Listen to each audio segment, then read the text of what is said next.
যুদ্ধকালীন পরিস্থিতি এটি কাঙ্ক্ষিত নয়, তবে বাংলাদেশে ইউরিয়া সহ প্রত্যেকটি সারের ইউরিয়া, এমওপি, ডিএপি, টিএসপি প্রতিটা সারের পর্যাপ্ত মজুদ আছে। এটা নিয়ে চিন্তিত হওয়ার কোনোই কারণ নেই। মার্কিন যুক্তরাষ্ট্র প্রথমে যে ধারায় ট্যারিফ ধার্য করেছিল তাদেরই সুপ্রিম কোর্ট বলেছে যে এটা মেনটেনেবল না, প্রেসিডেন্টের সেই ক্ষমতা নেই।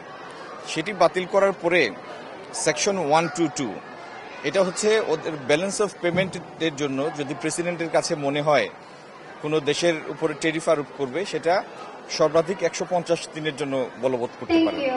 তো এই 150 দিন সম্ভবত আজকে রাত্রে মানে শুক্রবার রাত মার্কিন যুক্তরাষ্ট্রের রাতে পার হয়ে যাওয়ার অতিক্রান্ত হওয়ার কথা। সেই শুল্ক ওই নামে পার হয়ে যাবে, কিন্তু এখন যে শুল্কটা ধার্য করা হয়েছে সেটা সেই একই পরিমাণ।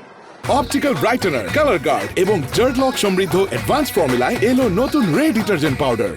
তার মানে এই গতকাল যে অবস্থা ছিল এবং আগামীকাল যে শুল্কের পরিস্থিতি সেটা সংখ্যাগত কোনো তারতম্য নাই, শুধু নামের ভিন্নতা।